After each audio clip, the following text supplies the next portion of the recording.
Ladies and gentlemen, sports fans alike, welcome to another edition of Bill Swerski, Sports Talk Chicago.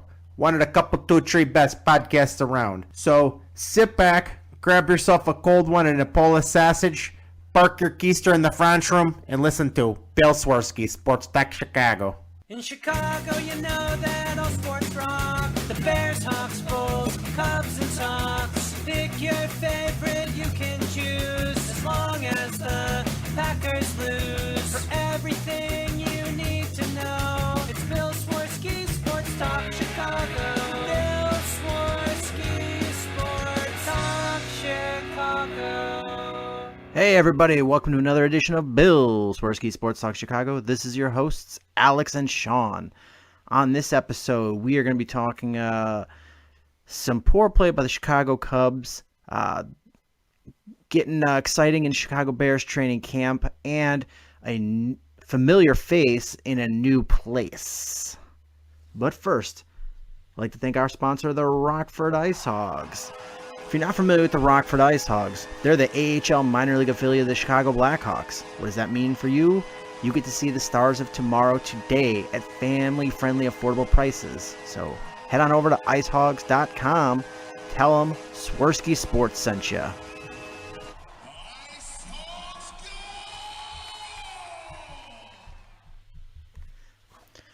All right, Alex. It has been an interesting week for the Chicago Cubs, I think, to say the least.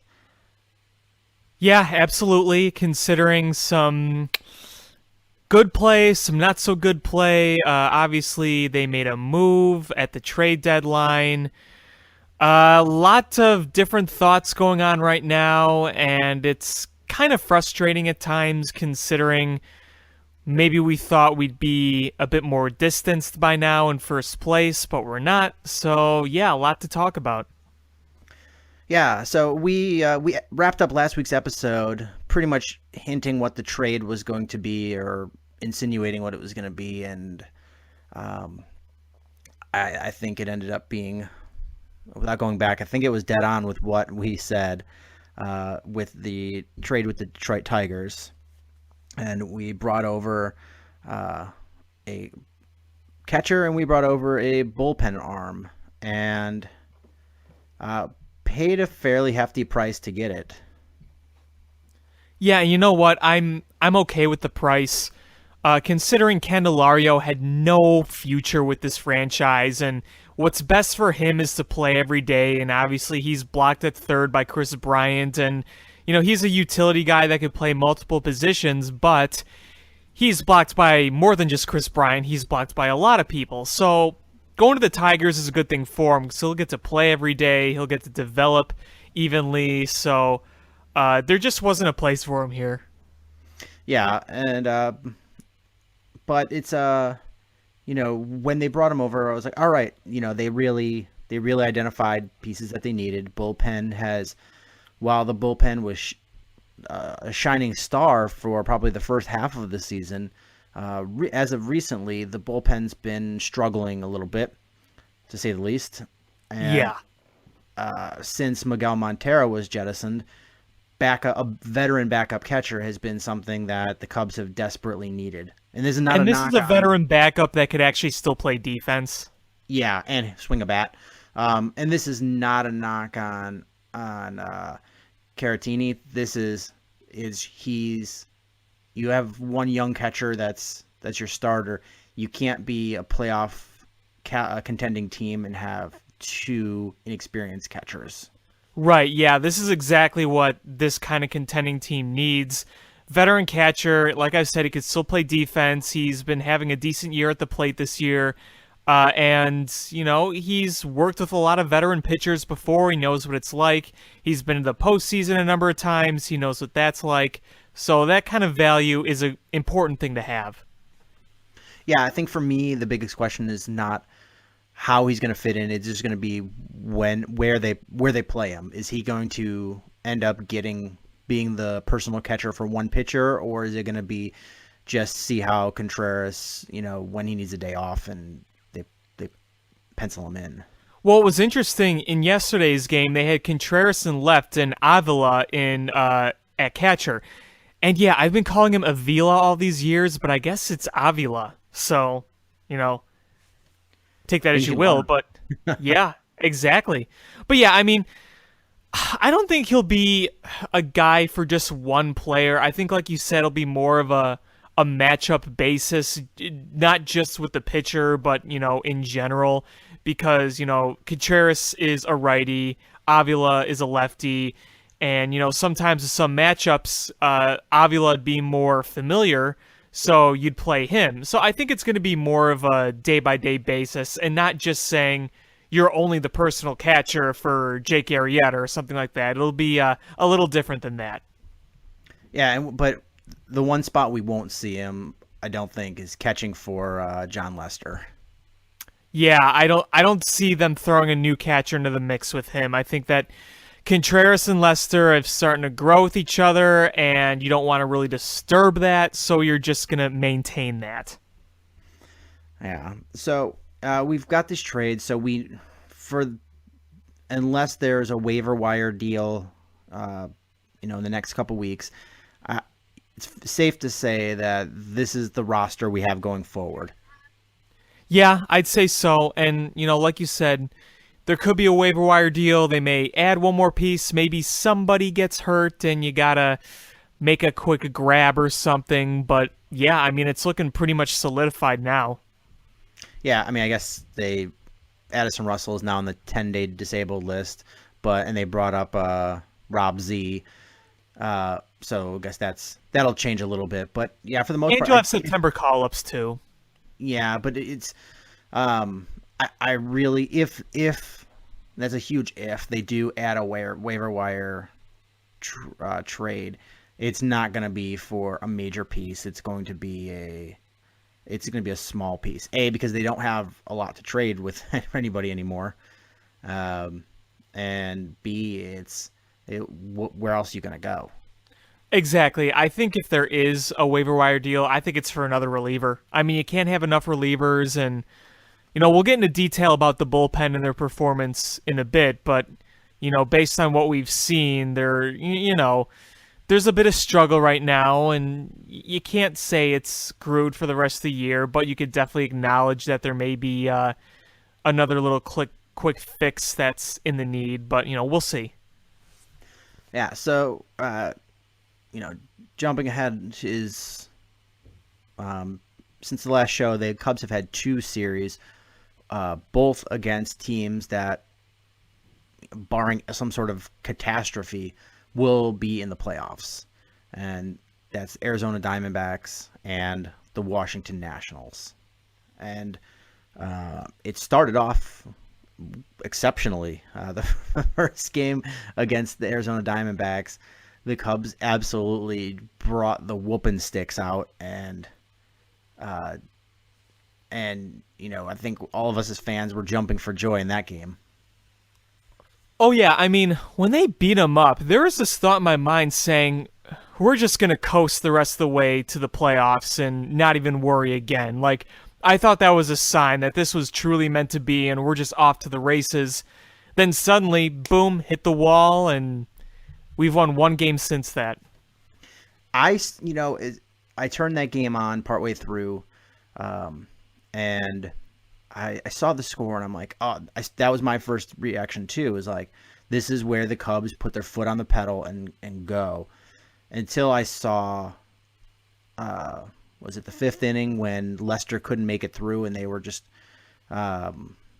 he was really struggling that inning, and I was like, that's not a good sign. I was like, even with this enormous lead, it was, at that point, to be fair, it wasn't nearly as big, but it was like 8-3 at the time. Yeah, it was 8-3, but he had runners on 2nd and 3rd with nobody out. Nobody out, yeah. And I was like, this could be just a disaster waiting to happen. I completely understand why they took him out, but for him in a game that was a blowout, not to be able to make it to become the pitcher of record for that game was a bad sign. And he even acknowledged it so much in his Twitter. He tweeted that it was a great win, but it was unacceptable for him to not go 5. And it's so funny because he hit his first career home run in that game, and he recorded his 2000th career strikeout. So those were two massive milestones for him in a game where he got 16 runs of run support, but he didn't get out of the fourth inning. Now, I was watching that game, and I was watching very closely, and to me, Lester didn't look bad. The Diamondbacks hitters were just fouling off tough pitch after tough pitch, and it was really aggravating. The first batter of the game was like an 11-pitch batter. He kept dotting his corners and, locating well, but they just kept fouling him off. Yeah, they were getting pieces of it, and he had a lot of pitches, but it was just the wheels fell off in that fifth inning. Right, exactly. I mean, unfortunately at the end, fortunately I should say, it didn't matter, and unfortunately for Lester, he couldn't, go very far, and the bullpen had to work, but the bullpen did a good job, and it's, when you're up 16-4 at the end, it's, it's obviously not really close, but, I wasn't too worried about that game, even with Lester not going far in, because I'm like, well, they gave him some good at-bats, it happens, yada, yada, but, then the next few games happened, and, our feelings are a wee bit different. Yeah, absolutely. It's the next day is after they pounded out 16 runs, 5 home runs, they get shut out. Yeah, and I wasn't as surprised about that because I'm like, well, we scored 16 last night. More often than not, the next day is usually pretty silent with the bats, so I wasn't terribly surprised by that, but, it still kind of sucks to see. Yeah, I mean, it's the good takeaway from that game is Arrieta pitched well. Yes, he looked great. Yeah, he looked really good. It was a 3-0 win, but Zobrist just doesn't look right. I still think he's injured. I think so too. Bryant just struggled in that game. Nobody really hit. They have 3 hits in that game. Russell went 1 for 3, Schwarber went 1 for 4, and Zobrist went 1 for 3. And weren't most of those hits just like in the first few innings? Like they had a few scoring chances early on, and then after the fourth, they didn't do anything. Yeah, I mean, and then there was a lot of strikeouts. Yeah. And they only got 2 walks. Rizzo got a walk, Zobrist got a walk. Schwarber had 3 strikeouts to lead the team, and 9 strikeouts. It's just not the way to go about it. No, not at all. This team's been striking out a lot lately, and I think they're moving up to one of the, I don't know exactly what the numbers are, but they have to be among the top of the league in strikeouts by now because they walk a lot. They can slug the ball, but boy, do they strike out a lot. And that was a big problem going into the season that I thought would, just by nature of young hitters getting another year of experience, that it would go down a little bit, and it just has gone up. Oh, sure. And, I think one of the reasons is, look, I don't know what's going through their minds, but this is just kind of a theory out there. The way I see the Cubs swing the bat, I just feel like they try too hard to swing for the fences. I really do, even when they shouldn't be. I mean, Javier Baez, we all know that's what he's about, but I feel like there's just guys like Rizzo, on the other hand, who shorten up in good at-bats, and John Jay, who's a slap hitter.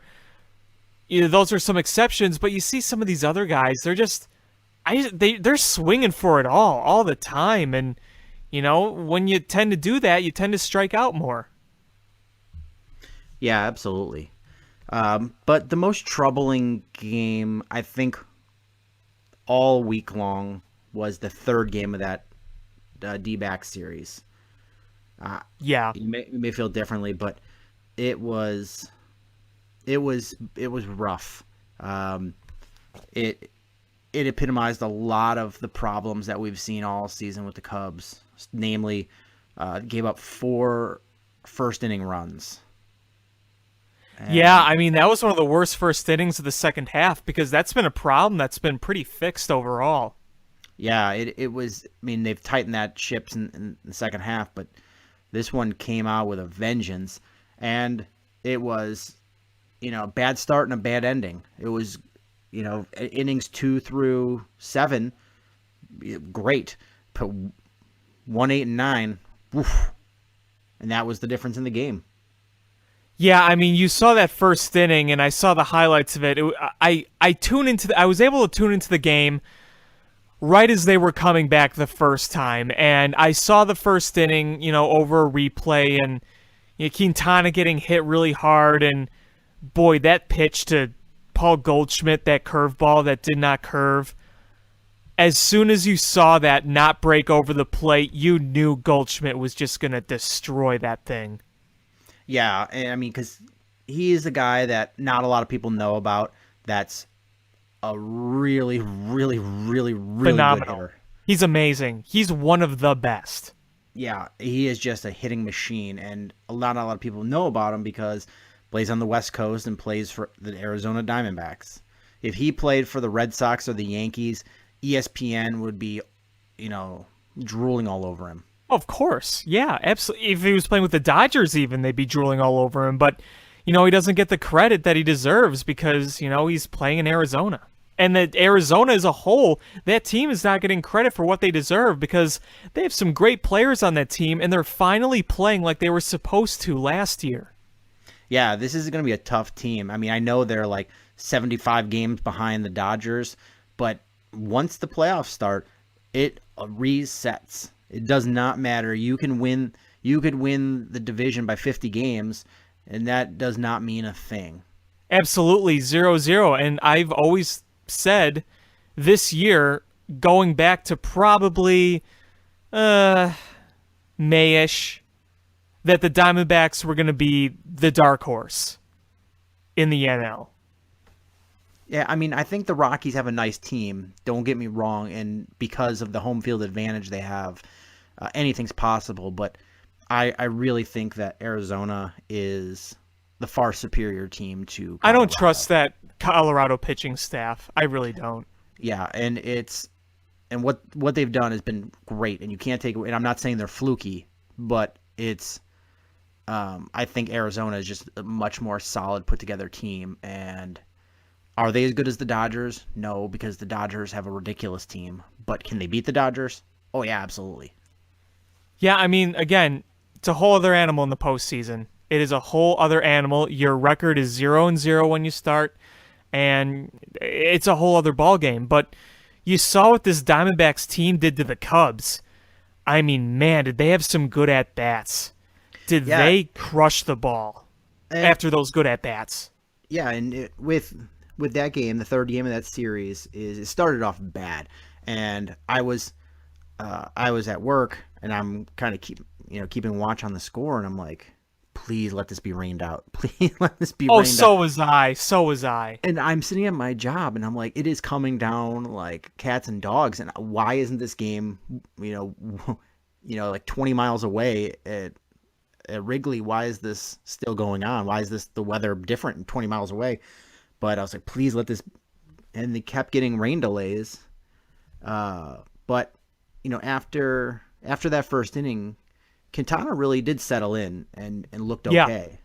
Yeah, he did. I mean, he gave up the other home run to Paul Goldschmidt, but again, that's just great hitting.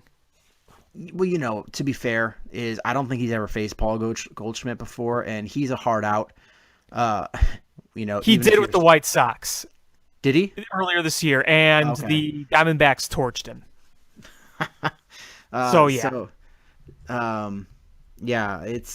He did pitch well. I guess if you take away Paul Goldschmidt, he pitched well. But then it came down to the 8th and the 9th because the Cubs really did claw their way back to this game, and they were winning 7-6 at one point. Contreras again, man. The big hit. Wilson Contreras, yeah, he's just absolutely murdering the ball right now. Murdering it. Yes, he is. He's their best hitter. He's their clutch guy. I mean, him and John Jay are making a huge difference right now. Keep that in mind. Yeah, and I mean, we'll talk a little bit more in a minute, but it's been great to seeing those two hit. But you know, at the end of the game, 8th and the 9th is in the 8th, Arizona scores 2 to take the lead. Cubs come back, score 1 to tie it up. And then in the 9th, the person you just expect to just shut down is Wade Davis, and he gives up 1 to Paul Goldschmidt. And then another to JD Martinez, and then 2 hard singles after that. I mean, it was 3-2. Paul Goldschmidt swung and missed at a 3-1. It's like, all right, let's get him. Tries to go low and in. Goldschmidt gets around and, I mean, nearly hits it out in left center field. As soon as he hit it, I'm like, well, and that's gone. And then Martinez flips it into the basket, and you're rolling your eyes, and you're like, are you kidding me right now? I mean, that was a frustrating game because you saw this great comeback and just piss it away right off the bat. Yeah, and the wheels have really started to come off on C.J. Edwards. Oh, big time. Big time. And I'm going to get more into that when we talk about today's game. Yeah, so, what started off as a promising series where we clobbered one of the best teams in baseball, and then we struggle mid-game and then just poop the bed in that third game, and they walk away with the rubber match.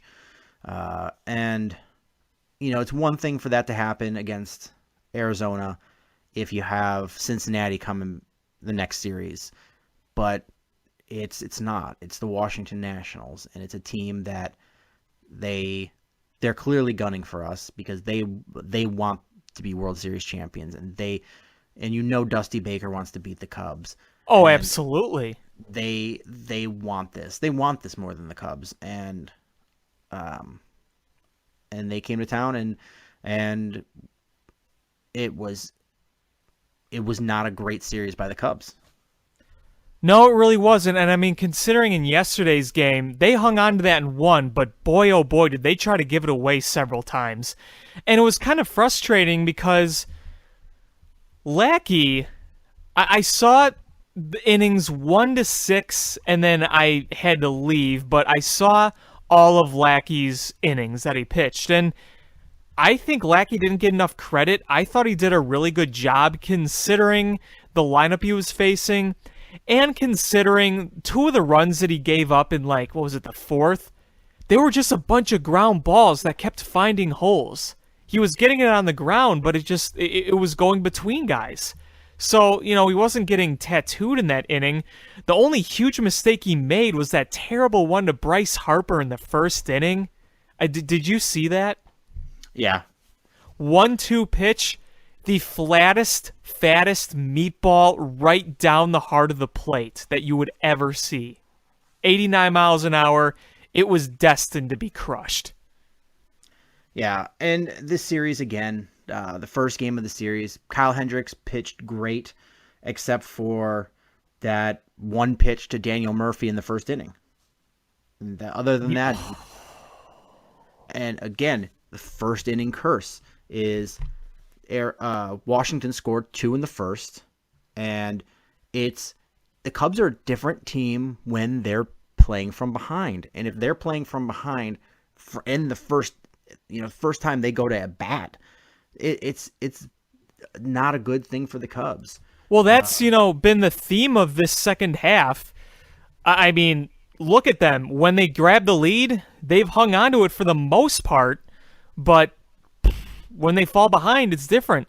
It's funny because Friday's game was as typical of a first half game as you can get. The Cubs fall behind early, and they lose a tight one, and the Brewers pull a win out of their rear end in Tampa Bay. So it was it felt like the first half again. And the Friday's game, I mean, the good is the Cubs batted .333 with runners in scoring position. The bad news is they only had 3 runners in scoring position. Right. Exactly. So you got to have more guys in scoring position because Yeah, sure. You're not gonna bat 500 with runners in scoring position on a regular basis. You play the odds. The more guys you have in scoring position, the more your runs you're going to score.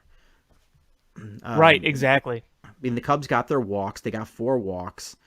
4 walks, 6 hits. You'd figure that they're going to score more than 2 runs. Yeah, exactly. And you were talking about how the one Diamondbacks game where they lost 10-8 like bothered you the most, right? That's what you said. Yeah, that really bothered me. Yeah, I think for me that was the most downer game. I didn't see today's game, but I think this one really pissed me off. Just the way it was handled so poorly. Really quickly, though, I do want to have a funny moment. I forgot to mention this, is Game 3, the one I thought the most frustrating, the 10-8 loss to the Arizona Diamondbacks, is during one of the rain delays, is the Cubs had a dance-off with the Cubs bullpen had the dance-off with the Diamondbacks. That was bullpen. fantastic. And that was the animal heads with the dance moves. Like, that was amazing. What the Diamondbacks did with the bowling pins, I thought that was genius. Yeah, I was laughing hysterically. I was like, this is amazing. This is what baseball should be. I know these are 2 teams that are probably going to, if all goes as planned, going to be competing for a World Series title, or in the path to the World Series, and they can just stop and have fun in the rain.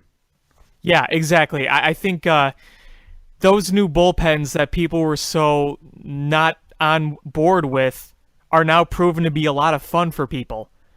And that's something interesting I've always wanted to talk about with you. A lot of people were pissed about the bullpens moving from the side to underneath, and I think that was a good idea, and I think it's paying off some fun moments. Yeah, I actually really like it. I don't know. For me, I don't want the bullpens sitting out there. I like where they are now. I thought that was a fantastic move.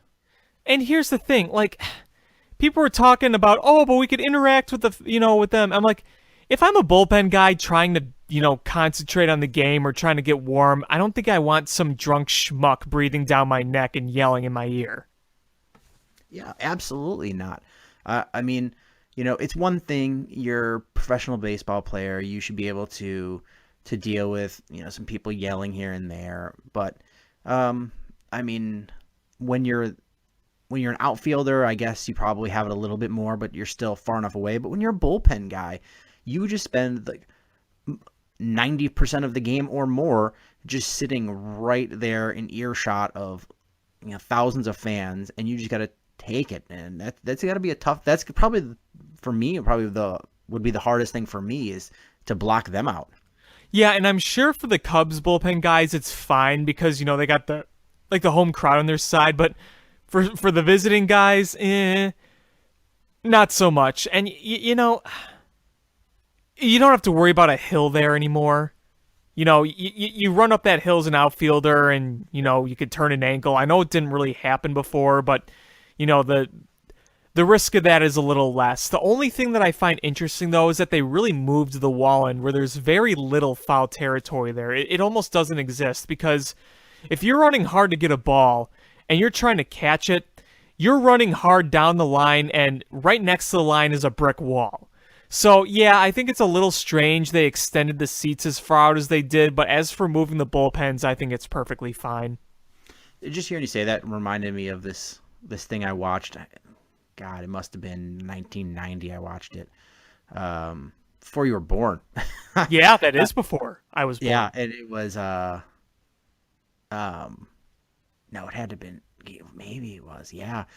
It was after the Will Clark season when the Giants beat the Cubs in the playoffs. I think that was 89. Yeah, I have some DVDs from that season. And there was Kevin Mitchell played for the Giants, and he was a big power hitter guy, and he was kind of Kyle Schwarber-ish, where he was a total liability in the outfield. But that was back in the days when it didn't really matter. You just could put anybody in the outfield, and it was fine. You just said as long as you had a good center fielder, you could put whoever in the corners. But they had Willie Mays kind of giving him, trying to teach him to be a better outfielder. And they had, they were at Old Candlestick, and Kevin Mitchell went for a fly ball and went shoulder into the wall, which was like chain link. I guess it was in the training facility, or I don't know, but it's Willie Mays like, that was a nice catch. And he's like, but you do that against the Cubs in Wrigley Field, and he's like, they're going to be carrying you off in a stretcher. Yeah, no kidding. Solid brick wall. Yeesh. Couldn't even imagine. He's like, you will find out quick what's behind that ivy. Yeah, it ain't padding. It ain't soft. No, it just makes me laugh because, moving any outfield and putting like something solid there just makes me think of Kevin Mitchell and that interaction there, that him being a terrible outfielder. That's pretty funny.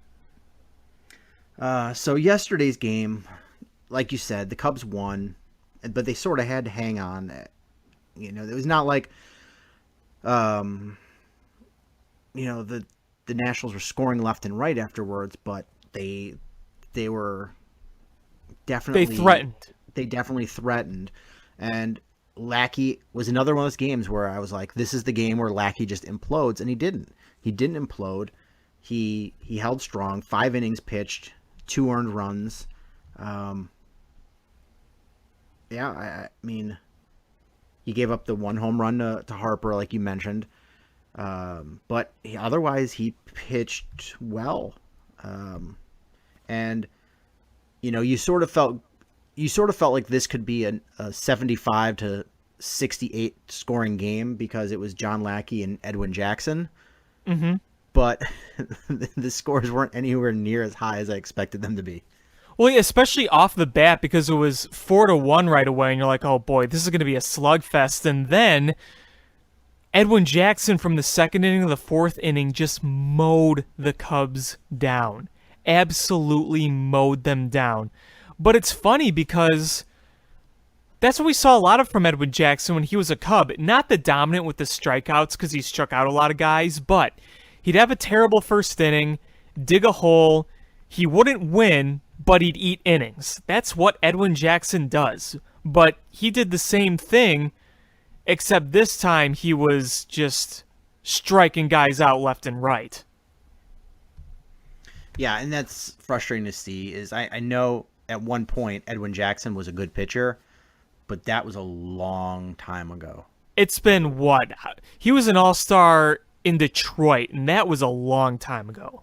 Yeah, so it's one of those things is so long ago you can't even remember what year it was. So that's how you know long ago, and you can't be like, oh, he's gonna redevelop that form.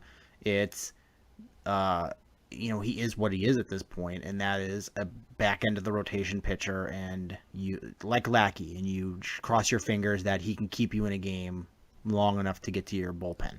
I'm going to be completely honest. I'm surprised he still has a job in the major leagues as a pitcher. I really am. Am I surprised he still has a job in the majors? No. Am I shocked he has a job starting for a team that's in first place? Yes, absolutely. That's a good way of putting it. I mean, if he was like, the number 5 starter for Cincinnati, I'd be like, okay, that fits, that works. They needed someone, yeah. That's like true. If the White Sox signed him, after they traded Quintana to be another starter, I'm like, okay, I get it. Yeah, that's true. That's true. But Oakland, fine. Giants, fine. If he's on the Dodgers as a starter, he's on the Nationals as a starter. That's a shocker to me. Yeah, that's a good way of putting it. That's a very good point. And yeah, you're right. Because he could still pump it up at 96, 97.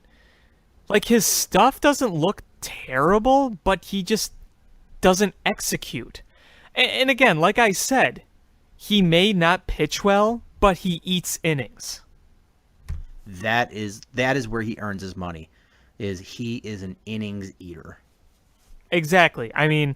If he couldn't do that, then there really would be no place. But, that's one thing he does. He eats innings. Yep. Bartolo Colon, innings eater. Edwin Jackson, innings eater. Dan Herron, innings eater. And those guys will pitch until they're 600 years old because it doesn't matter. Even this year, he's still not good, but James Shields can eat some innings. Yeah, he's right in that same boat. Yep, exactly. So then we get to today's game. Yeah.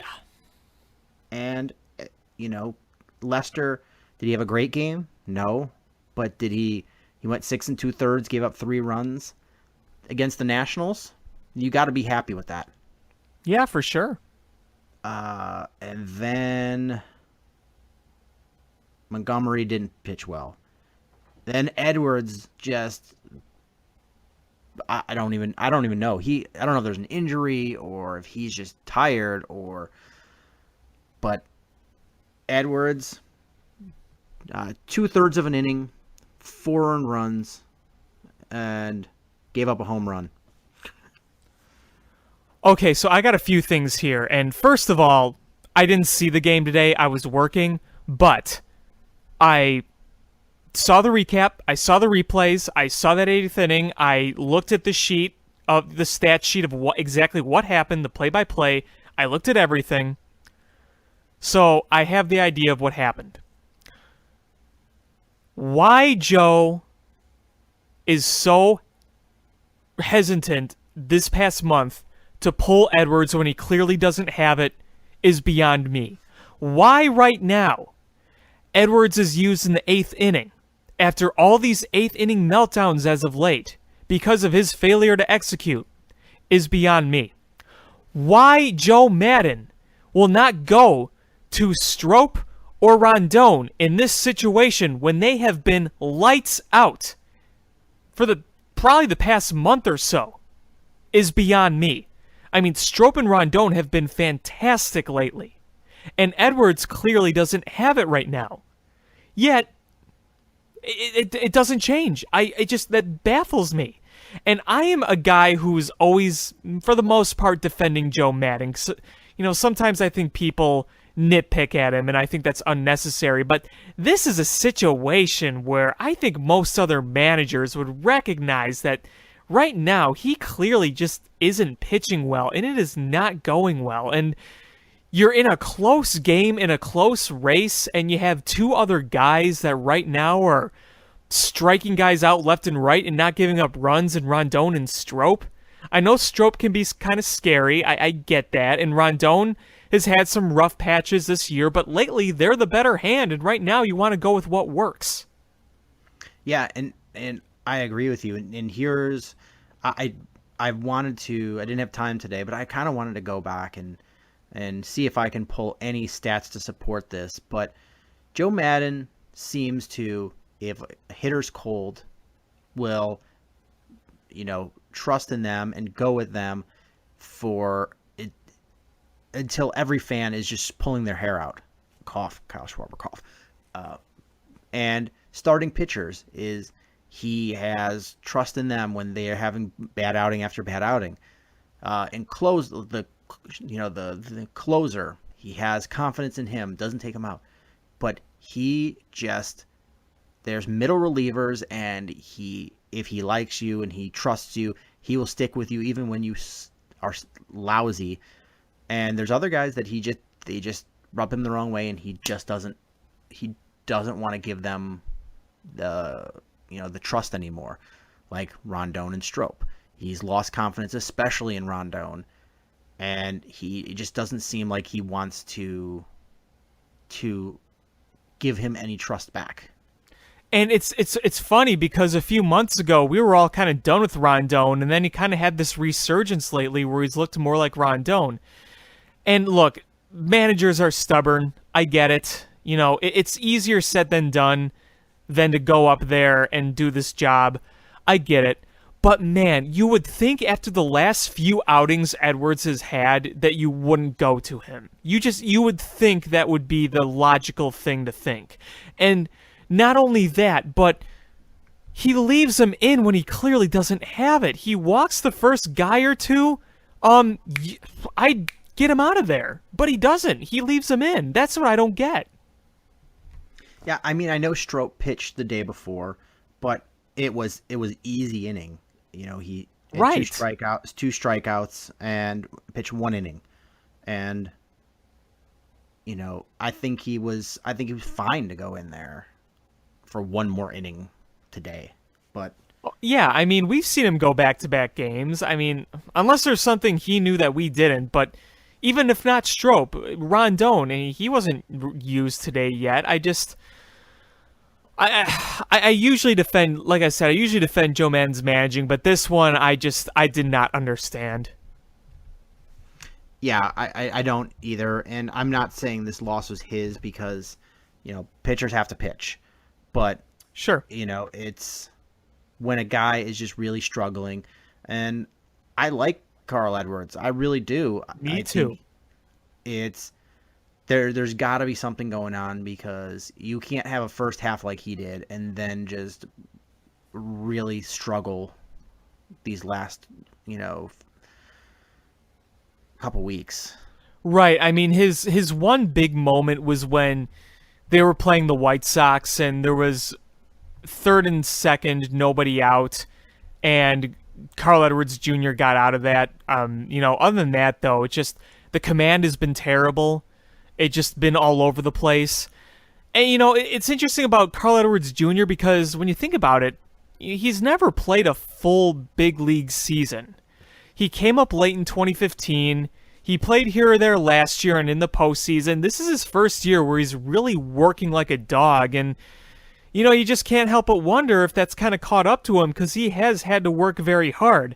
And if that's the case, then you got to trust in some of your other relievers because, you can't keep putting him in. If that's the case, you can't keep putting him in there in these close situations, in these close games, in this still frustratingly close division race.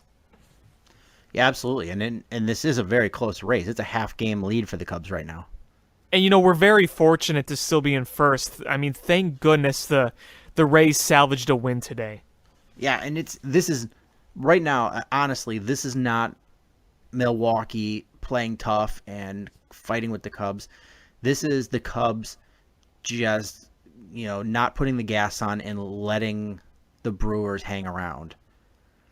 Yeah, I mean, they kind of let them back in. The Brewers were losing a lot of games, and you knew they were due to win a few. So, you had to...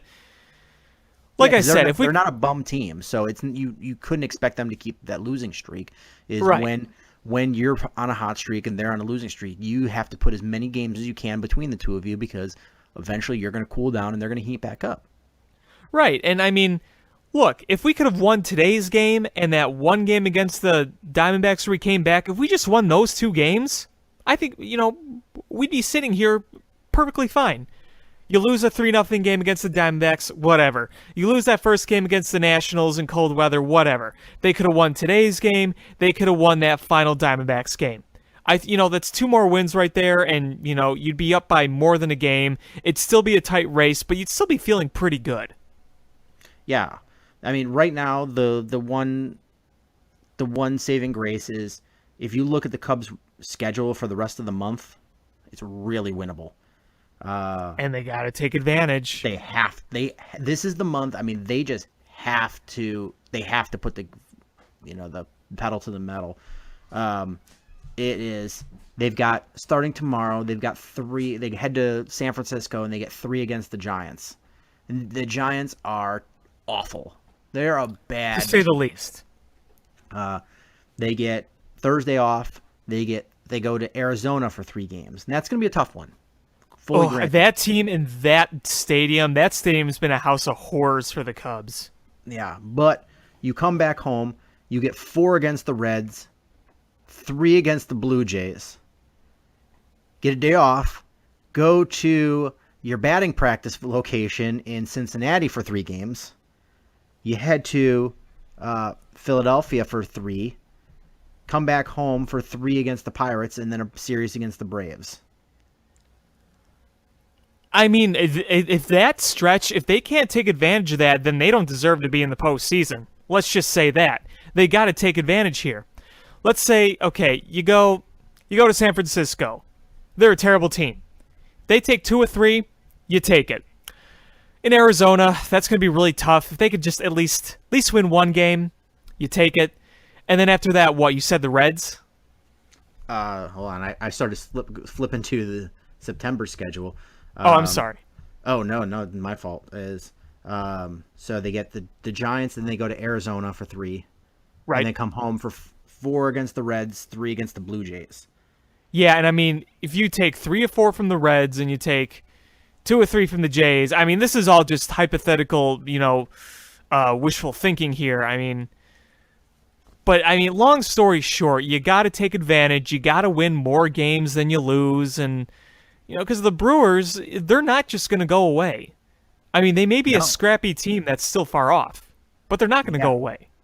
Yeah, so you have to come up with a sweep. You have to win.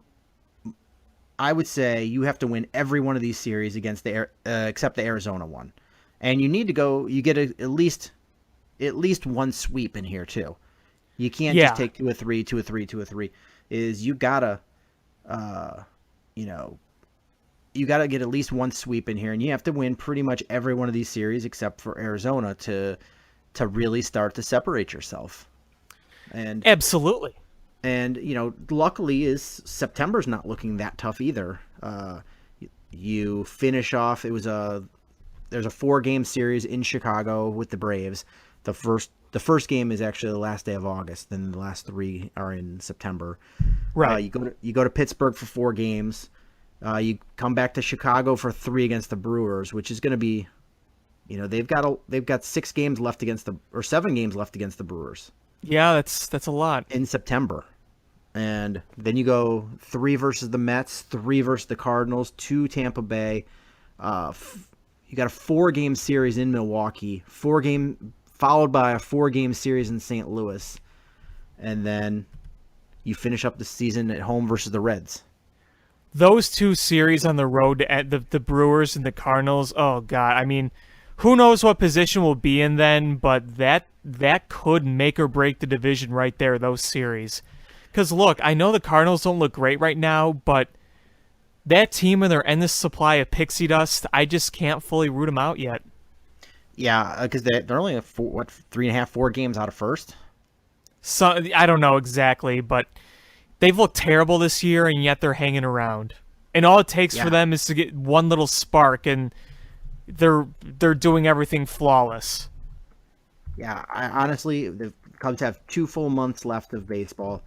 And I think there's 3 series that are really just pivotal, and one is this month. It's going to be that 4-game homestand against Cincinnati. Yep. They've got to take at least 3 or 4. Absolutely. And then it's that 8-game stretch on the road, 4 in Milwaukee, 4 in St. Louis, and that it's 4 each, right? Yeah, 4 against Milwaukee, God. 4 against St. Louis, back to back. So and that is a long stretch. They get the 18th off, and then they go the 19th and the 20th. They're in Tampa Bay.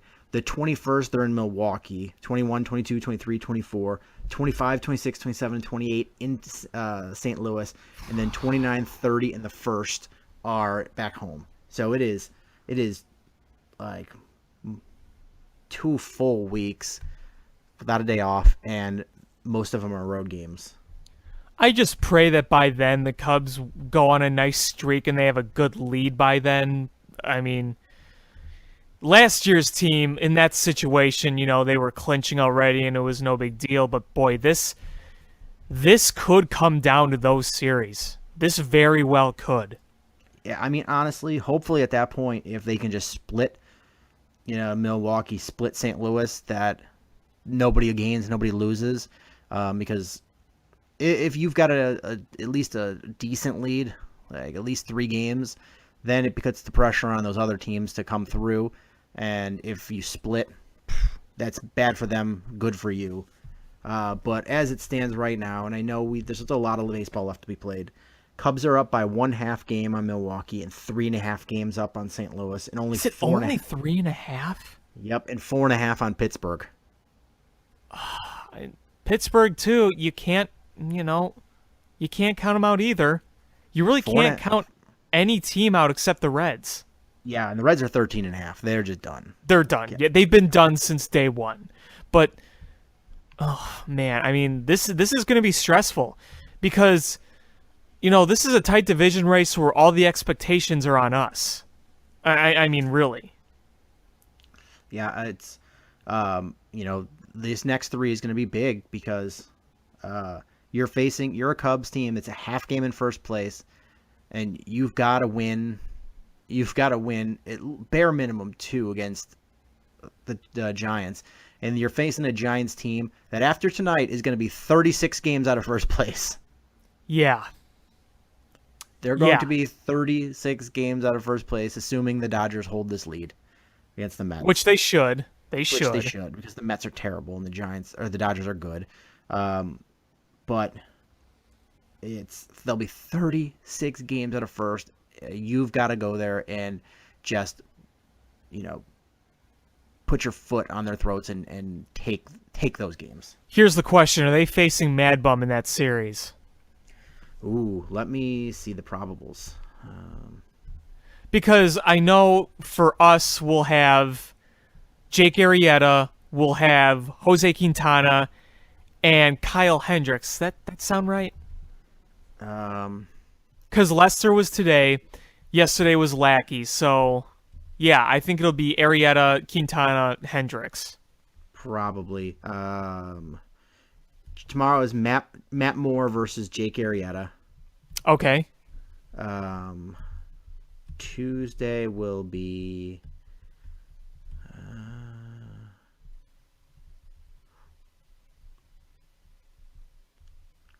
why are we at the bottom? We should be up at the top. MLB. Quintana versus Ty Bloch.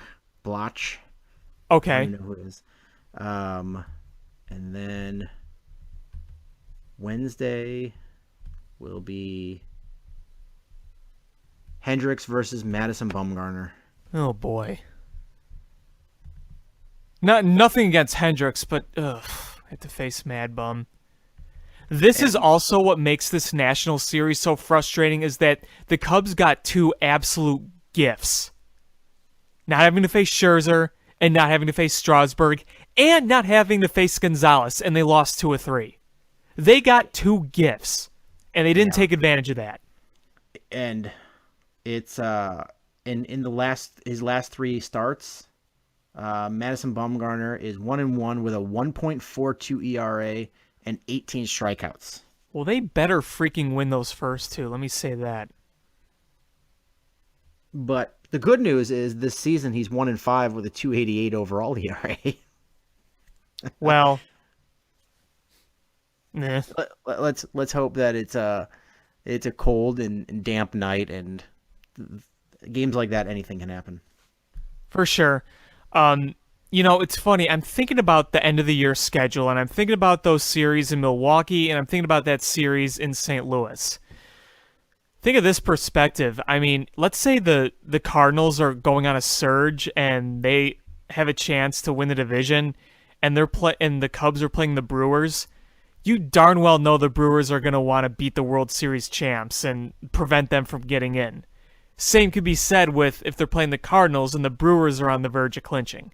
You darn well know that they're going to want to beat the Cubs and knock them out. Yeah, this is going to be a tight one, and we got it. Hopefully, the only, and I don't really believe this, but I'm just going to hold tight to it because it makes me feel better, is that the Cubs will use this tight regular season battle with the Brewers as and carry over in the playoffs where they continue playing tough and right. scrapping and clawing. I don't really believe that, but it's what makes me feel better about this season. Yeah, I look at every situation that this team is in, and like you said, the playing hard and clawing away, that's kind of what the thought you want to have, but you look at a few perspectives here. Look at Milwaukee's perspective. They didn't buy, they didn't sell. They stood pat. So what do they got to lose? What pressure do they have? What do they got to lose? You want to hear an interesting stat I'm seeing on MLB.com? Let's hear it. Since the All-Star break, John Lackey is 4-0 with a 3.0 ERA. Mm-hmm. Yeah, he's been good the second half. I got to give him all that credit. Does that mean I have to take back all the awful things I said about him? I mean, yeah, I'll wait till October. yeah, exactly. And I guess so. We've got a really winnable rest of August, but they're gonna have they can't play bad baseball. They have to start playing better, because basically it's a 2-month race to the finish line, and the Brewers have a hungrier team. Yeah, I mean, if they beat the Cubs and win the division, Milwaukee will celebrate like they won the World Series and the Super Bowl at the same time. You know that'll happen. Oh, absolutely. They'd celebrate that harder than a World Series. We know that. It's going to be the equivalent of the Predators in last year when they beat the Blackhawks. Exactly. That was their Stanley Cup. Yep, exactly. Or when the Blues beat the Blackhawks the year before. Yeah. So the last two things I wanted to talk about with the Cubs is, one, I don't know if you saw Hawk Harrelson's comments.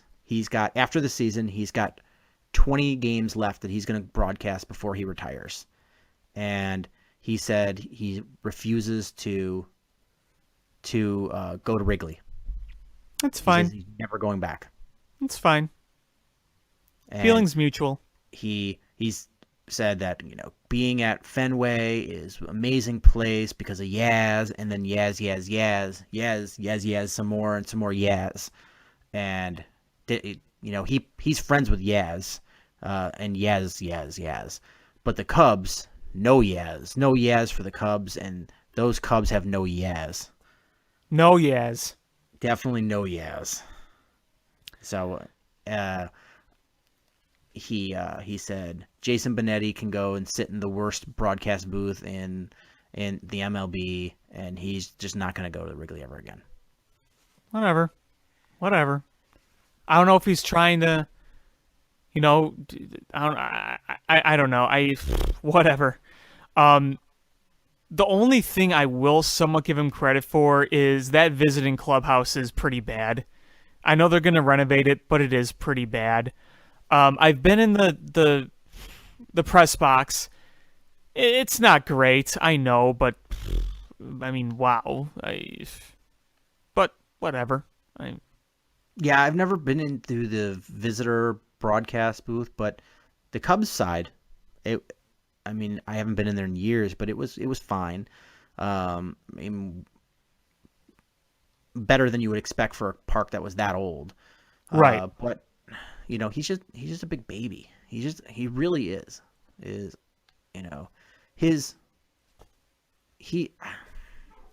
don't even know what to say. He's just a giant baby, and I'm gonna be so glad when he's gone. It'll make watching White Sox games more bearable. Absolutely, because I think Jason Benetti, they really have something special there, and when Jason Benetti gets into Cubs Sox talk, he does the little kidding around and friendly jabbing, and that's fine. We don't have a problem with it. We know he's kidding, and we know he's a really classy guy who, you saw him and Len Casper talking together on Twitter, and, a really good, classy guy with a good outlook and a, strong presence in the booth that knows a lot and is going to be good for educating the listeners. Him and Steve Stone seem to really like each other, so... I was with my one Sox fan friend yesterday who loathes Hawk with every fiber in his being, and he just says, I just can't wait to hear Jason Benetti full time because he loves listening to his insight. I just hope that if the White Sox rebuild goes well and they're able to make it to a World Series, that the White Sox don't let Hawk come back and broadcast it, and they're just like, no, this is Jason Benetti. Sorry. Yeah, we'll see. We'll see. Yeah, I don't think that'll happen, but I just say is if your job is to broadcast and you aren't willing to go to one of the cities to broadcast, does that mean you lack TWTW? Right. Yeah, I'm not really surprised by what he said.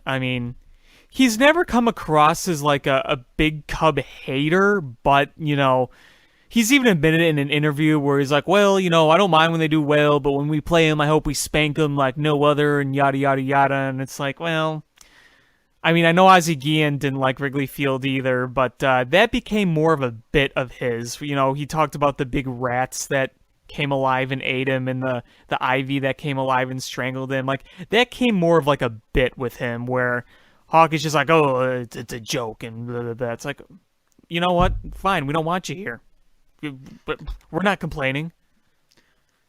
And I think the last thing I wanted to talk about with the Cubs, unless you have something else, is this goes back to I was at the Wisconsin State Fair today with my wife and my kid, and we try to go every year. And this year was the first. I mean, we've probably been going for like 6 years now, and this is the first year I saw more than like a handful of Milwaukee Brewers gear. And I would say at least 30% of I'd say a third of the people there were wearing some sort of Brewers gear. And it was just the support there was, so for me, it was, where were these people when it was the heart of the season last year, the year before, is suddenly now they're coming out of the woodworks is because their team is playing well. Well, I mean, that whole thing goes to where, now that the Cubs have won, I'm constantly being called a bandwagon Cubs fan and yada yada. And you see other fan bases doing that same thing. So it's like, if you guys are doing the same thing, then why do you keep ragging on us? I mean, seriously, it's kind of funny.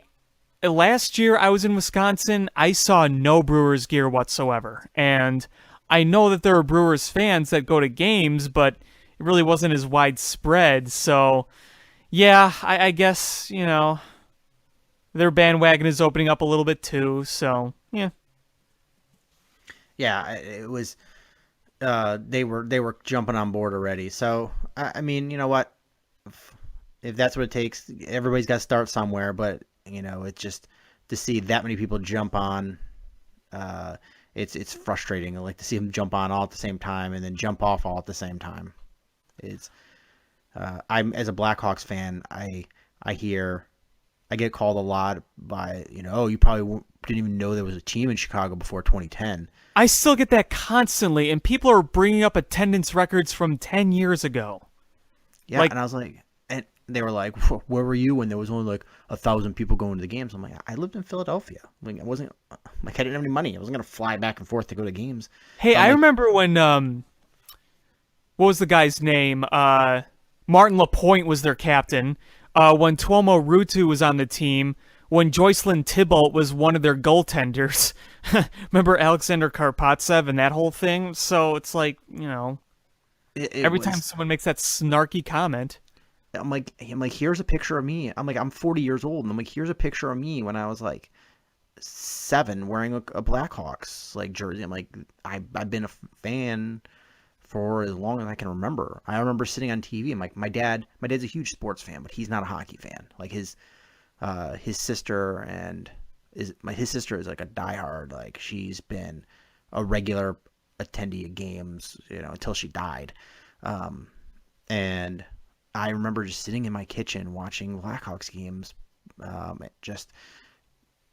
He's like, I don't like hockey, blah, and he would just sit there, and I just try to learn the game all on my own, and I would write down, this is before the internet, I would just write down statistics they put on the screen, and I would write down players' names because you couldn't just look it up on the internet. And, right. And I would write all these things down so I could study it and try to learn. And my parents never put me in hockey to like learn it that way either. So it was like, I've loved the sport. So it's, do I go to more games and do I buy more merch since 2010? Oh yeah, I'm not going to lie. Does it mean I'm a bigger fan now? No, it's just when a team that you've loved for a long time was bad for a long time and they start winning again, it rekindles that fire. Well, and here's the thing too. What people don't understand is, or what I point out to a lot of people who say that is, if you had Dollar Bill Wirtz owning your team the way he owned the Blackhawks, you wouldn't show up either. You couldn't watch the games on TV, for goodness sake. They weren't on TV. The guy blacked them out. If you had that kind of ownership with your team, you'd be the same exact way. Yeah, they were. I think it was ESPN the magazine did. They had all these rankings in different categories, like, they factored winning in, they factored attendance, they factored ownership, they factored history. It was like all these factors, and they ranked every team in all the 4 major sports, and they named the Blackhawks. This had to have been 2004. Yeah, somewhere around there. And It was they named the 2004, Blackhawks the worst team in the 4 major sports. Yep. Mm-hmm.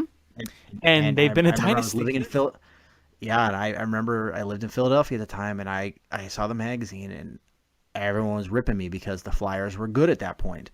And they were just like, "You team sucks, blah, blah, blah." And I was like, what am I gonna do? I mean, the number one factor is the ownership. Like, what am I gonna do? I can't buy the team. I mean, we can complain about McCaskey and Reinsdorf ownership all we want, but that still doesn't come close to how bad that Dollar Bill Wirtz ownership was. Oh, it was so bad.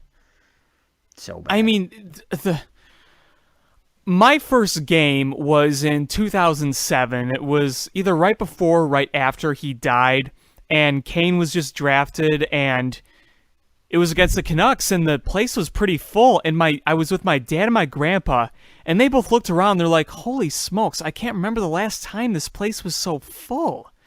Because, they had a horrible attendance lull from the very late 90s, early 2000s to about 2007. I mean, those first 7 years of this century was terrible, and the teams were beyond terrible. I mean, awful, awful, awful teams. Yeah, it was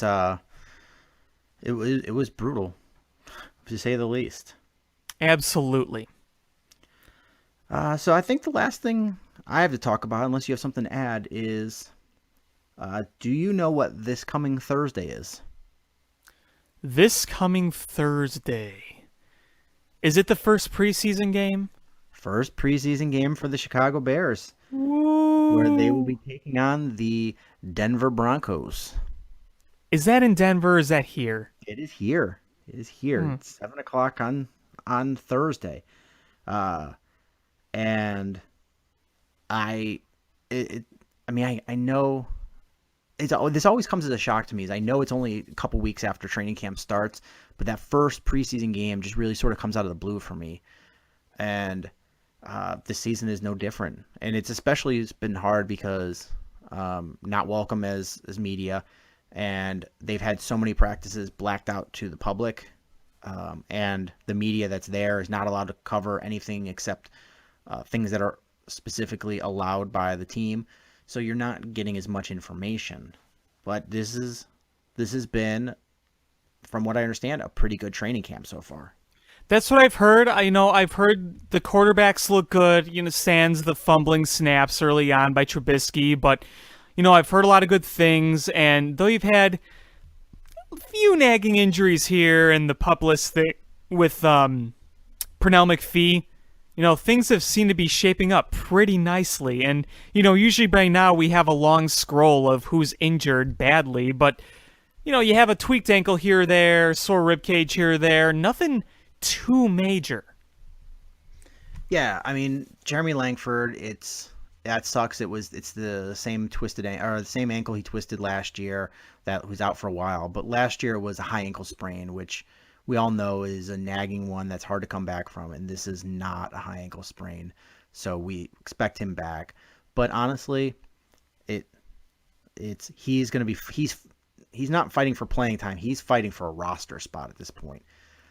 Because they like Benny Cunningham, and he's been getting a lot of playing time. Tariq Cohen is not being cut, and you've got Jordan Howard. So basically, you probably figure they're going to carry 4 running backs.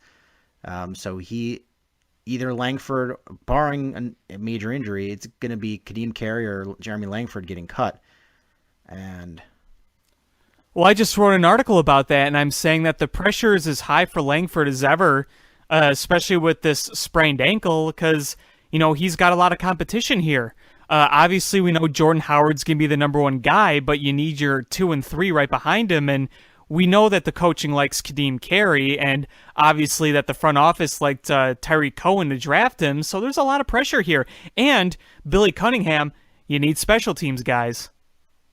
Yeah, you need special teams guys, and he's also he's a guy that can carry the ball as well. That my thing is, I'm going to guess, barring an injury, because injuries can have a major impact on everything.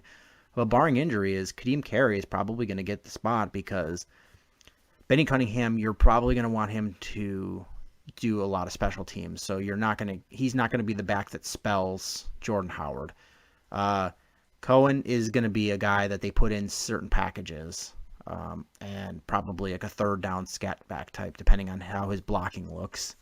Right. But the guy that they're going to have a guy that comes in and spells Jordan Howard, and you just have to ask yourself, is that guy Jeremy Langford or is it Kadeem Carey? And I think the hard running and the backing by John Fox, I'm going to assume it's Kadeem Carey, and Jeremy Langford.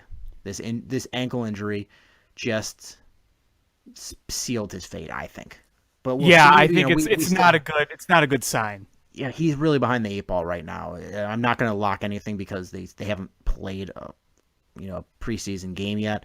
But Jeremy Langford, if he doesn't go out there and just bust it up on special teams, he's going to be struggling to make this team.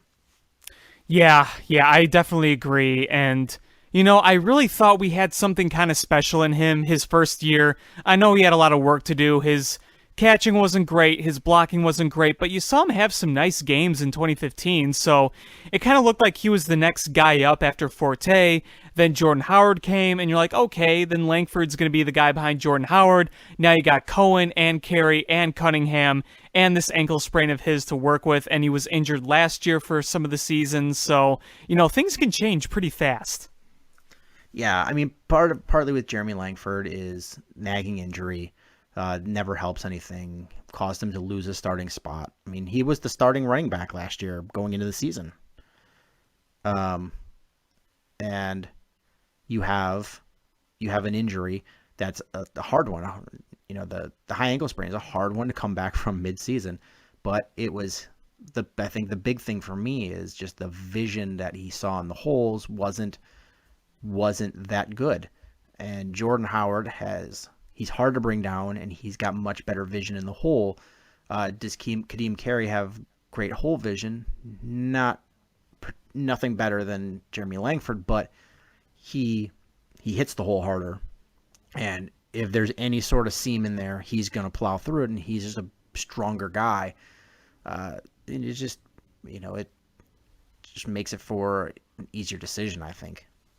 Yeah, for sure. I mean, we'll see what happens, but because, like we said, sometimes injuries do happen to key players, and it's like, well, you got to fill one thing. But,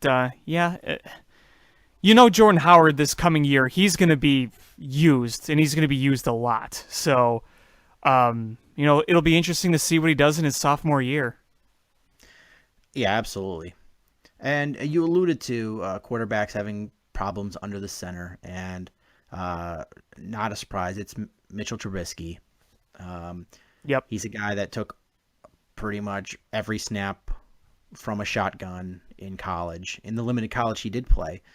So it's not surprising. We see that a lot now with quarterbacks coming out of college struggling under the center. And it's not like, just take the ball. It's to read the defense from under center to the shotgun is much different. The receiving the ball is much different. Doing those things at the same time, taking the snap from under center and the step motion, because if that center steps backwards, it's a lot. We saw with how many times with Jay Cutler over the years, stepping on a foot, and that is the potential for a really disastrous play. Yeah, don't want that. And so there's a lot of things that happen under center. It's not just working in your backyard and taking the ball. It's a lot more complicated and nuanced than that. But you know what? The goal is to not have him play. So he has all season long to keep working on this, and he's clearly getting better at it. And they even said it's a very fixable thing, so I'm going to trust that it is a very fixable thing. It's absolutely a fixable thing, unless you're just stubborn and bullheaded. But from what I'm hearing from everybody that's talked about him, including Dow Loggins, is that he has just been a sponge and worked really hard and is doing his best to take everything in. That very good first sign. Yeah, there's all the signs you can have for a quarterback that's in his position are looking up. Yeah, I mean, everyone's saying that he's got the right attitude, he's got the right work ethic. He's saying, look, I'm here and I'm going to try to develop and do what the organization wants me to do, and that's what you want to hear. Yeah, absolutely. So I'm happy so far with the way he's, what people have said about him and what's going on, and I'm just going to leave it at that. We'll see him, more and more in the preseason. But I guess my fear is that if something were to happen to Mike Glennon, that they're going to have to go to him, because I've heard just dreadful things about butt fumbles so far. Yeah, haven't we all? And we all knew this going in, but he was signed, quote, because of the nurturing that he did in Dallas to Dak Prescott, which, that just sort of, to me, cheapens what Dak Prescott did. That takes credit away from Dak Prescott. It was Mark Sanchez that helped him along. Yeah, okay. So my big fear is, if there's an injury or something to Mike Glennon, is especially early on. I mean, if it's game 9, 10, then, all bets are off. But if it's game 1, 2, 3, 4, what do you do? Do you go to Mark Sanchez for the rest of the year? Or do you say, you know what? The future's now, and you put in Mitch Trubisky? I guess I know that's really creating a situation, but it's a situation that's in the realm of reality. Oh, of course. I mean, especially with this Bears team, and I bet the Bears coaches and front office are weighing all the different scenarios, and they fully understand that a season-ending injury could happen to any player, especially in this sport. And what if it happens to Mike Glennon? I think they go through every scenario and kind of think about it, and I think they rethink that scenario as training camp goes on, and thinking, would Mitch Trubisky be ready? Would you rather just put in Mark Sanchez? What position would we be in at that time? So I think the idea of what would happen in that scenario is constantly evolving until it actually does happen, which is a big if. We're not saying it's going to happen, but I think it's a thought that keeps getting readdressed. And I mean, here's the thing: is a lot of people will say with a backup quarterback is, why can't they just go in and play? And sure, they all season long they learn the playbook, they learn the way the coach is calling plays and the verbiage that they use, etc. But when there's a starter in place at quarterback, they get like 90% of the snaps. So you only get 10% of the snaps, and you don't get them with the first team offense. So especially with Mitch Trubisky, who is alternating between second and third team reps in practice, is sometimes he's throwing to somebody like a Marcus Wheaton, but then there's other times he's throwing against guys that are absolutely no way making this team. And so, great, he has a rapport with Joe Schmo that's not going to be on the roster in a month. And then when he goes into a game, he's throwing to Cam Meredith and Kevin White. Like, that's you have to rebuild that rapport and the timing and all the things that go in with that. Yeah, exactly. So We'll see. You know what I was doing just a second ago? I pulled up the Bears-Broncos game, this coming preseason game. I looked at the ticket prices. How can you justify spending over $200 for a crappy preseason game? Oh, I would never pay for a preseason game unless it was. Okay, I'm sorry. I wouldn't pay more than $20 for a preseason game. Yeah, because there are some $20 tickets, like 22, 23. I mean, they're in really high, crappy areas, but it's, you'd expect that. But, I mean, wow. Yeah, there's no way. And the thing is, this is where season tickets get you. So you're Right. like, all right, this is what season tickets cost, but then I guarantee my 8 games. But then they slap you with those 2 preseason games. And this year, it's one thing if you get, the first 2 preseason games are home games, because then you're like, all right, well, I see majority of the starters and it's the first time seeing them. But this year, the 4th and final preseason game is against Cleveland in Chicago, where you're not going to see any of the starters.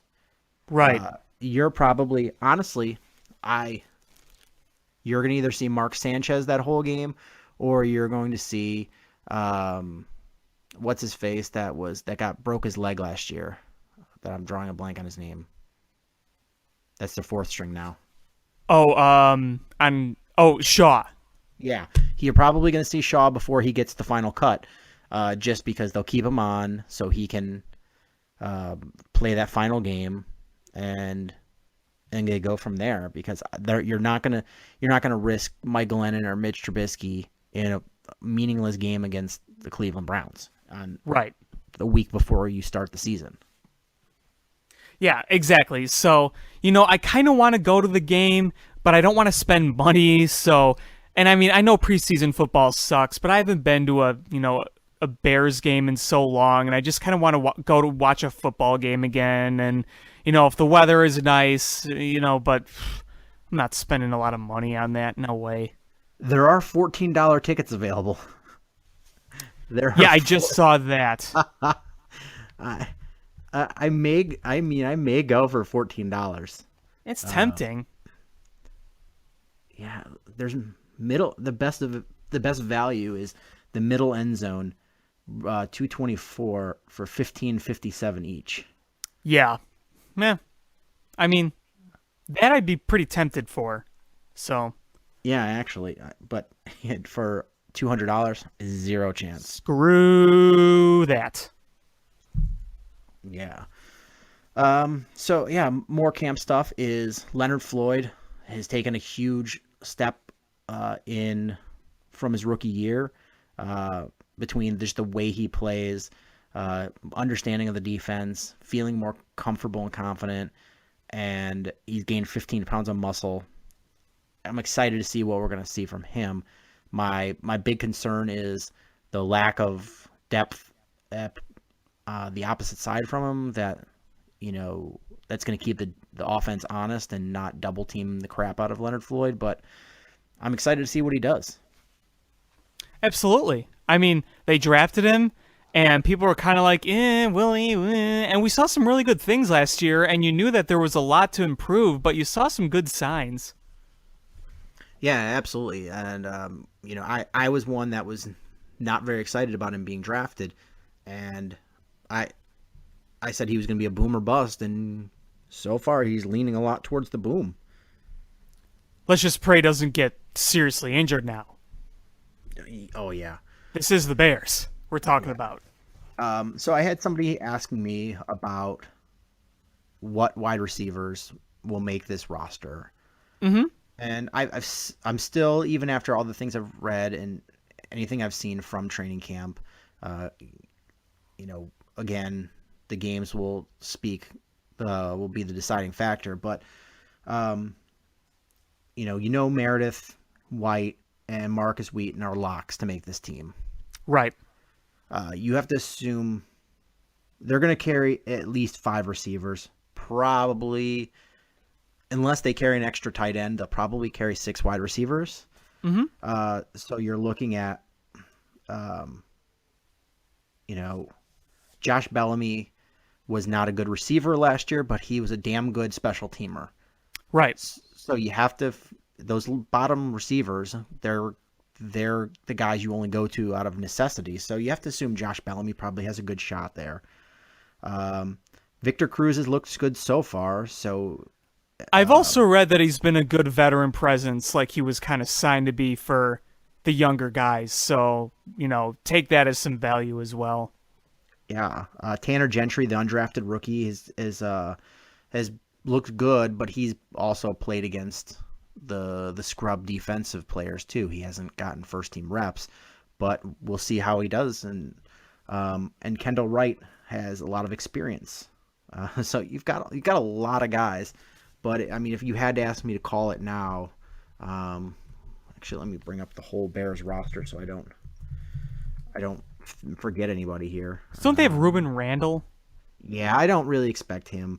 I mean, he didn't even make how bad was the Eagles wide receiver core last year, and he couldn't even make that. He didn't make that roster, so I'm not really expecting much from him. Neither am I. If you're keeping 6, I have to say it's going to be Meredith, White, and Marcus Wheaton, Kendall Wright, Victor Cruz, and Josh Bellamy. And then the 6th, wow.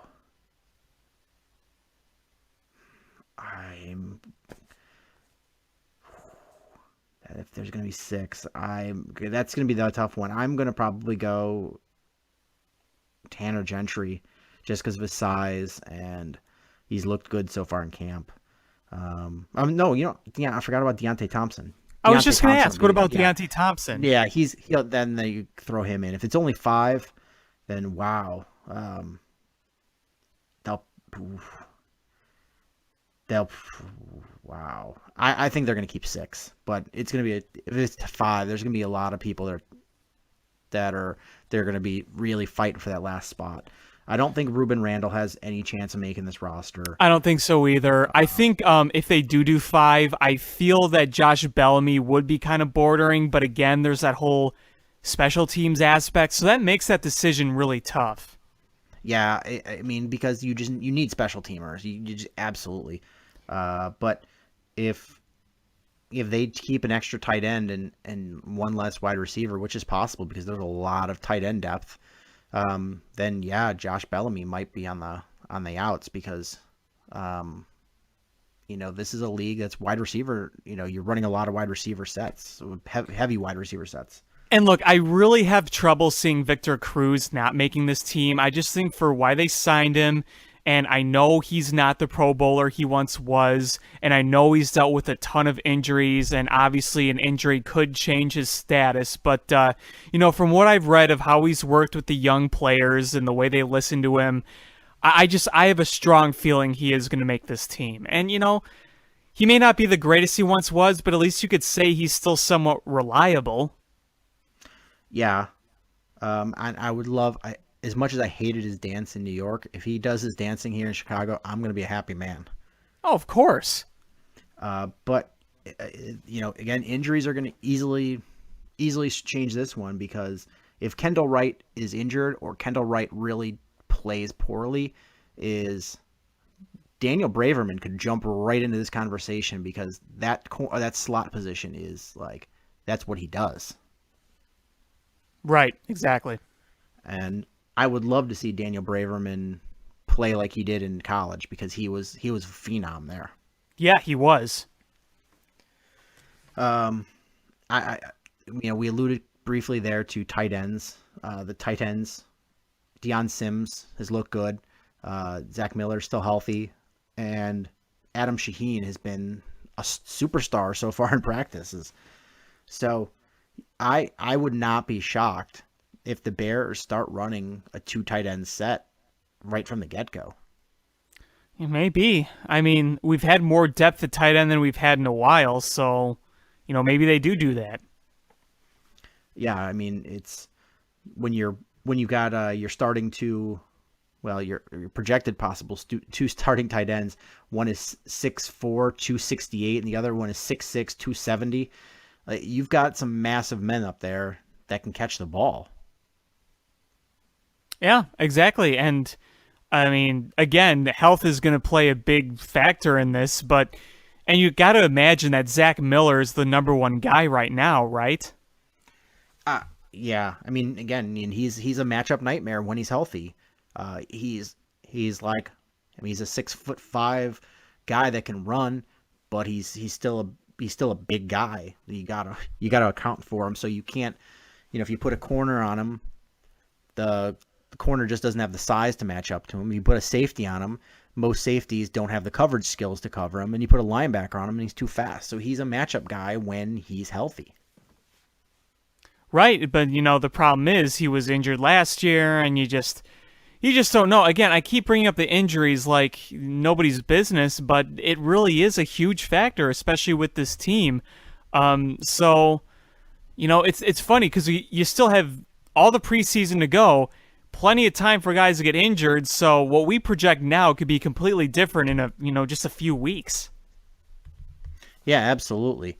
And a lot of people are talking about Kevin White, and I know we're seeing positive signs from him in training camp, but honestly, it takes time for a wide receiver to get comfortable in this league for the most part. I mean, there's always going to be a guy who steps right in, and like Odell Beckham Jr., that's just a phenom from the get-go. But most wide receivers take 2 to 3 years to really get in the groove of playing in the NFL, and Kevin White has played not even half a season so far.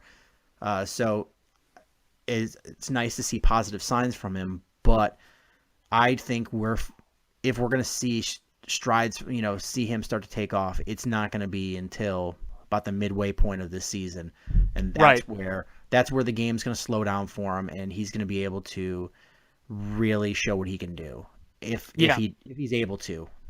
If he's healthy, if he's in shape, and he's doing what he's supposed to do, listening to his coaches, listening to the system.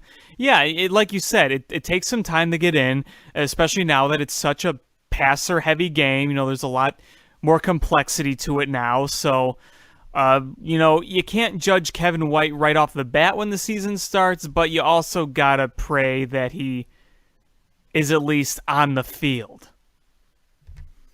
Yeah, absolutely.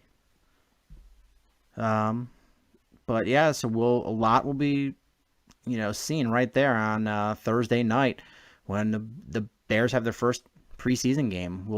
We'll see. It's the first time these guys have been able to put their big boy pads on and go out there and hit somebody else. And we'll see if Dowell Loggins improved in his coaching ability. We'll see if this offensive line, what does it look like, because neither guard has been in a padded practice yet. And you've got a lot of young wide receivers, so it's going to be a lot of questions to answer, and hopefully the Bears have the answers for them. Absolutely. We've been looking for answers for a while, so let's get some. Yeah, absolutely. So unless there's anything else you want to talk about, my friend, I think this is it for tonight. Yeah, I mean, there's nothing else really big going on. The White Sox are tanking, and they're doing their thing, and Bulls camps. They're doing a great job of tanking too. Oh, they're wonderful job because they're getting their young guys in there playing, and they're trying to learn, and they're still losing games. And that's what you got to do at this point. I mean, Rick Hahn cleared house pretty much of everything. So this season, what do you think their loss total is going to be? Well, if you were to put it at a number right now, what do you think? Oh wow, I got to see what the record stands at right now. Right. Because they actually had a decent first half of the season. So, well, remember they were in first place in the end of April. I mean, we knew it wasn't going to last, but they were pretty competitive. All right, so we're 109 games in. So let's see, 110. So there's 50 more games, and they've got 68 losses right now. Ooh.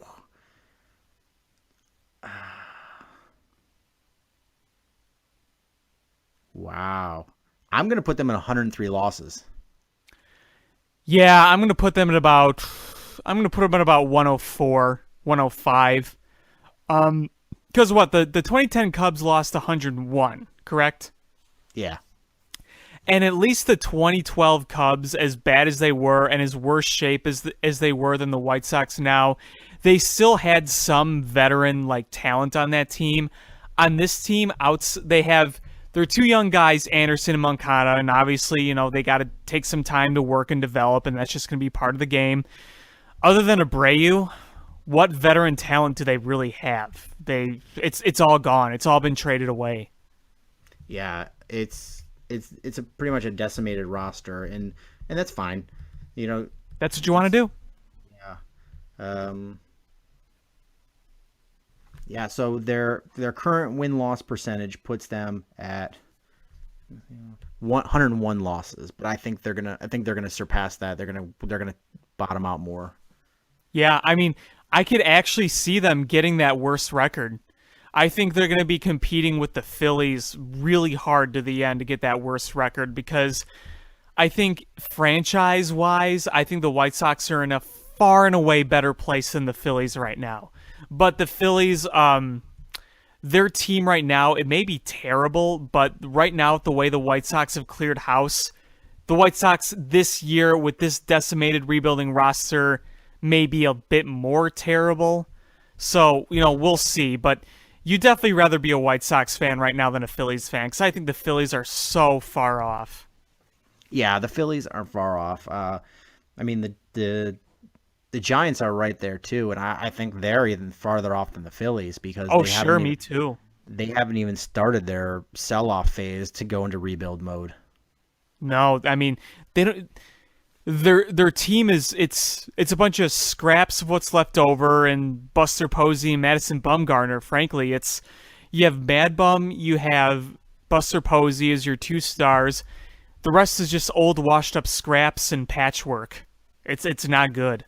Yeah, the White Sox are a game better than the Phillies for worst record in baseball, but the Phillies are, in their last 10, are 5-5, and they're in a 1-game winning streak. The White Sox are 2-8 in their last 10 and on a 6-game losing streak. So I imagine that by the next time we talk, the White Sox will have the worst record in baseball. Oh, yeah, I could see it. And again, for them this year, that's good. Oh, yeah, absolutely. Absolutely, it's good for them. White Sox fans that are listening, I feel for you. This is not a rubbing it in. This is not us gloating. This is hey, we've been to that rebuild. We understand. This is the process. That's just how it is. This is the process, and it hurts, and it sucks as a fan, and eventually you will reap the benefits, because you've traded off everything that wasn't nailed down, and you've got back as good of a return as you could possibly expect from that. And absolutely. Now it is tank, get draft picks, and develop guys. So it is just the sit back and look forward to, we're in 2017 now, so look forward to 2019, 2020. Absolutely. Well, if you don't have anything else to add, I think we can wrap this one up. It was a great show. Very good show tonight. Yeah, so thanks for everyone for listening. Please make sure you subscribe however you listen to podcasts, whether it's iTunes, Stitcher, YouTube. Hit us up on Facebook, at ShyFanPat1, at Swerski Sports, SwerskiSports.com, Facebook.com/Swerski Sports. Please share it with your friends. And again, thank you so much for listening. And until next time, bear down. Cubs win! What a lucky break! The good Lord wants the Cubs to win! We thank Ditka and God for all they have provided. Cubs win! Cubs win! Cubs win! Oh, I don't want her. You can have her. She's a Packer fan.